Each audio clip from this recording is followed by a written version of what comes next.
et à gauche, donc celui qui subit les attaques. Donc deuxième technique, après une attaque. Donc au niveau sécuritaire, s'adapter chez les enfants qui l'effectuent à genoux.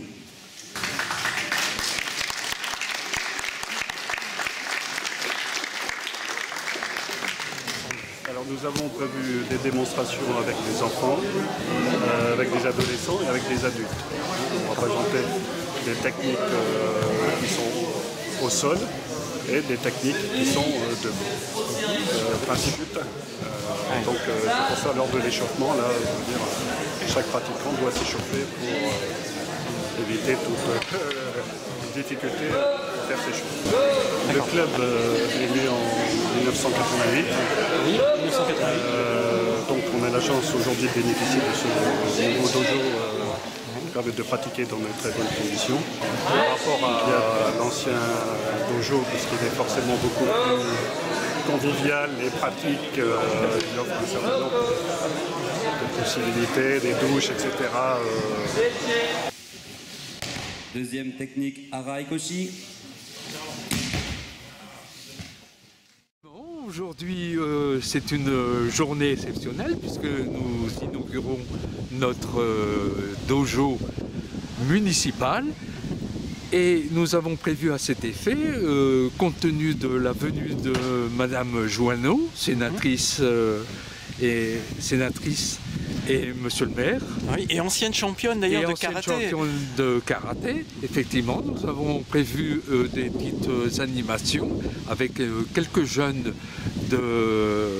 du club et avec aussi également des judokas plus confirmés, notamment des ceintures noires. Bonjour.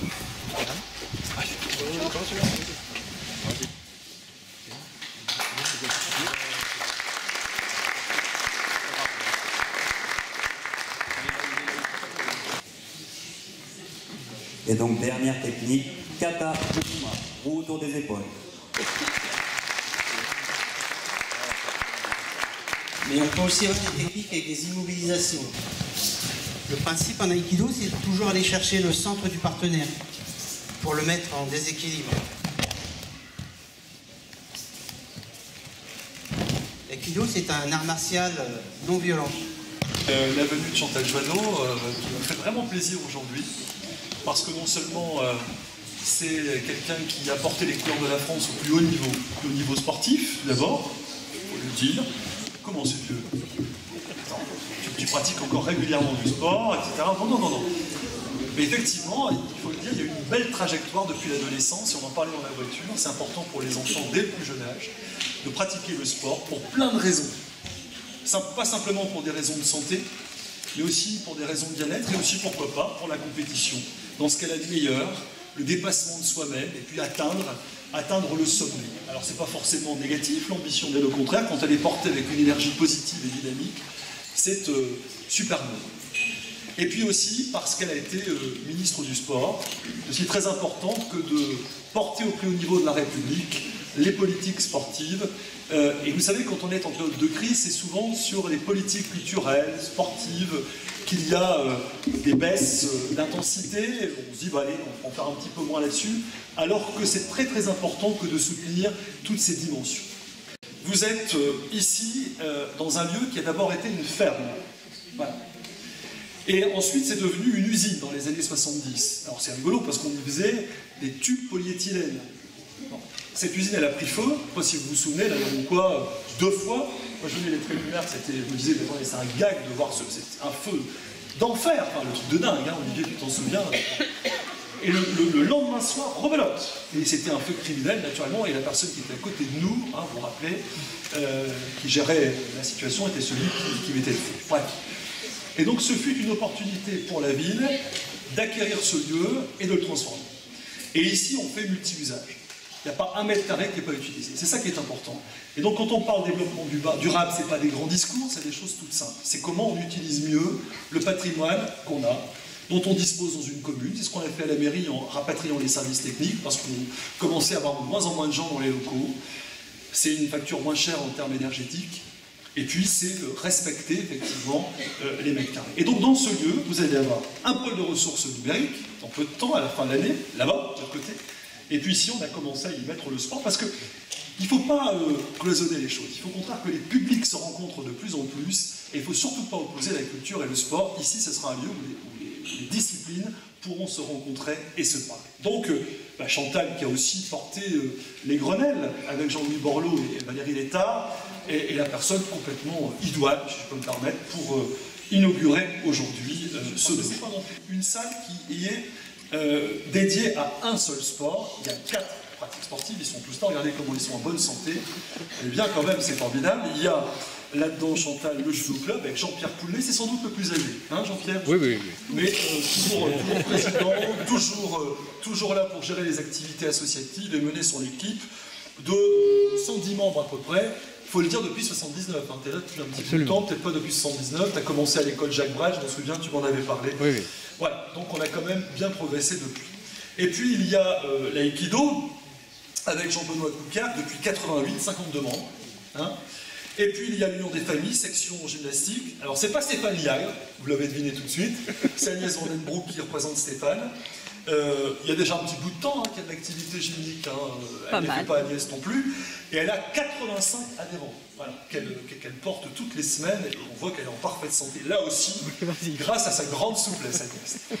Et puis enfin, Vital Gym, Chantal Hébron, 29 ans d'activité pour Vital Gym et 104 adhérents. Non, il y a aussi des hommes. Il y en a plus, mais enfin 4. Oui, on n'est pas dans la parité là, mais. On en a 2. Voilà. Donc je voulais également saluer 2. Oui, aussi. Voilà, les représentants du monde associatif qui partagent cette salle, et puis les représentants du monde scolaire, puisqu'il y a aussi quelque chose comme 300 enfants qui pratiquent la salle toutes les semaines. Et donc ce lieu tourne, ce lieu est vraiment partagé. Voilà, donc c'est une belle illustration d'une reconversion d'une friche industrielle qui s'appelle VIF, Vivons en Forme. C'est l'ancien programme EPOD. Alors c'était pas joli EPOD parce qu'on parlait surtout de lutte contre l'obésité. Vous vous rappelez, les 2 communes de Florbet-Laventie à l'époque, dont les maires qui sont devenues sénatrices, avaient porté fortement ce projet sur plusieurs années. Et on avait vu tout le bienfait de cette politique EPOD. On a transformé ça en VIF, c'est une question de marketing, pour que ça porte un peu plus. Et on commence à s'organiser au niveau de la France avec des projets tout simples. C'est par exemple reprendre des cours de récréation et les marquer, non pas par des marraines, mais par des jeux. Et on a travaillé avec la Ligue d'athlétisme, avec mon ami Lambla. On a travaillé un CD avec des fiches pédagogiques pour que ces jeux soient des jeux sportivement intelligents dans les cours de récréation. On n'est pas obligé de venir faire du sport dans une salle, on peut la faire dès l'école et dès la cour de récréation. Il n'y a pas de perte de temps quand on monte un escalier, quand on fait telle ou telle activité physique dans la journée. Surtout, ne restons pas sédentaires. Il y va de la santé publique et il y va surtout de bien vieillir. Parce que comme on vieillit de plus en plus, il faut qu'on vieillisse dans de bonnes conditions. Et c'est ce capital santé qu'on veut absolument transmettre à vos enfants. Et ça va jusque dans l'assiette. Hein, ça va jusque dans l'assiette, on fait très attention dans les programmes, à la fois dans ce que l'on propose dans l'assiette, mais aussi dans l'accompagnement à l'alimentation. Voilà ce que j'avais envie de dire, c'est un vrai acte de foi qu'on fait à travers ce programme VIF, on y croit fortement.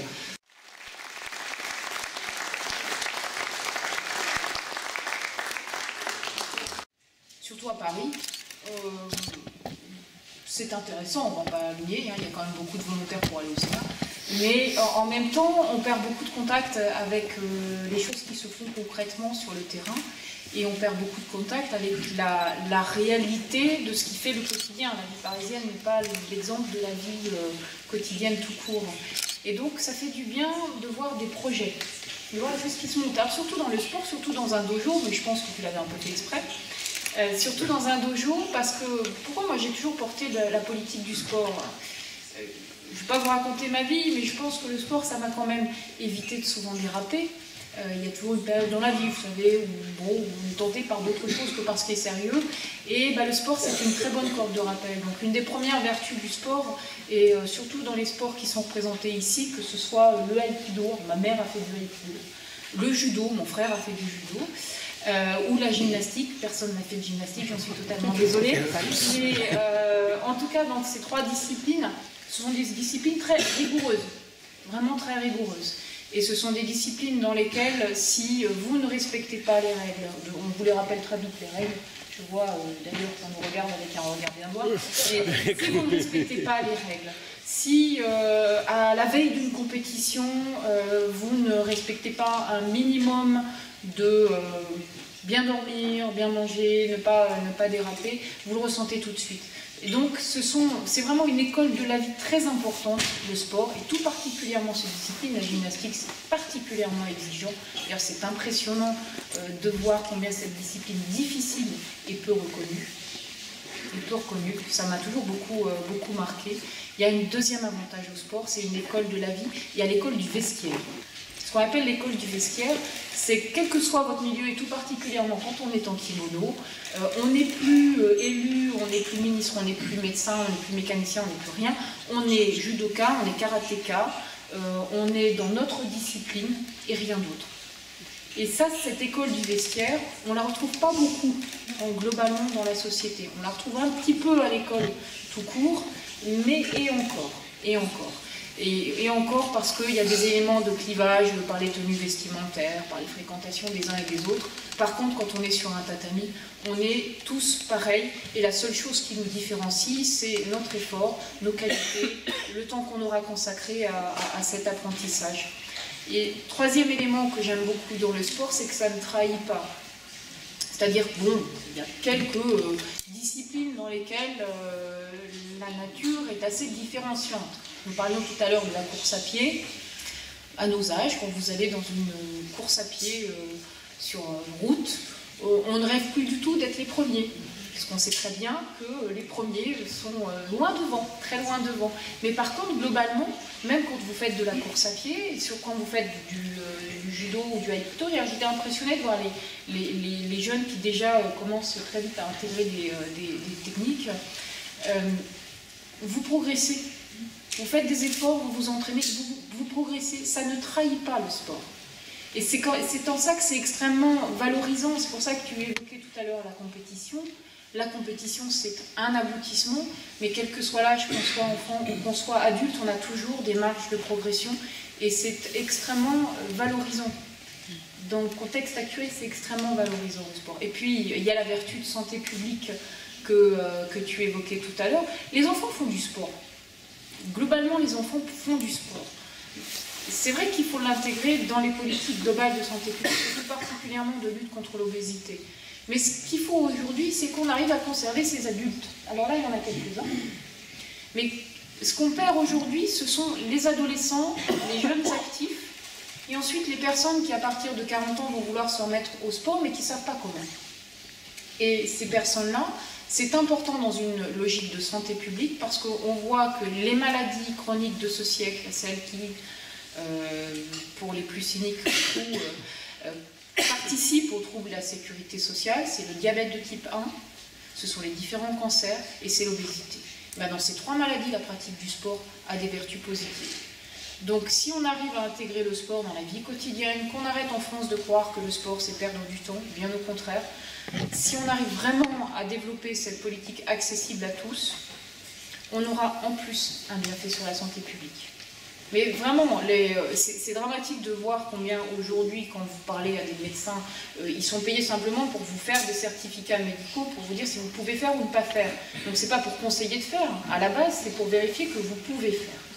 C'est ça qui est dommage, ça ne s'intègre pas dans une politique globale de santé. Or le sport, vraiment, mais dans une société, ça n'a que des vertus. Donc aujourd'hui, inaugurer un dojo qui en plus effectivement se situe dans une commune de taille moyenne, dans mes sports de prédilection, je n'ai pas vu le karaté, mais ça va venir, effectivement, ça s'inscrit dans cette continuité, dans cette logique. Quand on s'occupe d'écologie, on s'occupe d'équilibre entre l'homme et son environnement. Quand on s'occupe de sport, on s'occupe de l'équilibre de l'homme tout court. Et quand on fait de la politique, quel que soit le niveau, même quand j'étais ministre, j'ai jamais arrêté de faire du sport. Donc on ne vient pas me dire on ne peut pas faire du sport parce qu'on n'a pas le temps, parce que c'est pas possible. On peut toujours faire du sport. Et ça redonne de l'énergie, et ça permet de s'apaiser. C'est un très bon moyen aussi de lutter contre le stress. Donc ça n'a que des vertus. Voilà. Et en plus, je vois l'apprentissage des chutes, que ce soit en judo ou en aikido, c'est très utile. C'est très très utile l'apprentissage des chutes, ça devrait être même enseigné dès le plus jeune âge.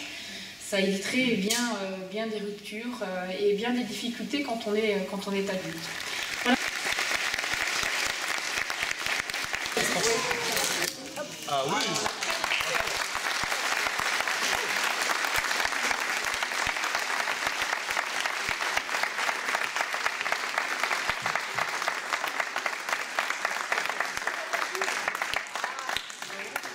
J'ai fait un combat contre Teddy Riner, je n'ai pas gagné.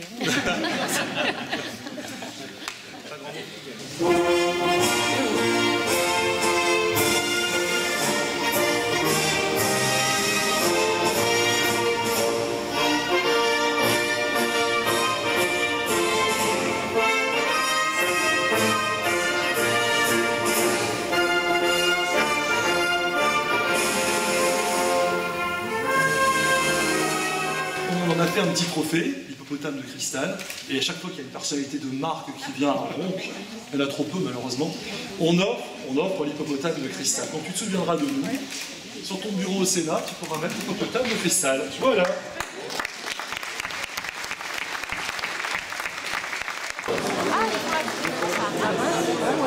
Zone nord, en fait. D'accord. Là, ça nous fait de plus en plus de... De toute façon, il faut pratiquer pour avoir les couleurs. Oui. On peut prendre une photo, bien sûr. Ça fera un super souvenir. Parce que justement, quand même, vous êtes championne de France, championne d'Europe aussi. Oui, alors en fait, c'était combat de kata. Parce qu'à l'époque, on faisait combat de kata. Oui, c'était très sympa. Thank you.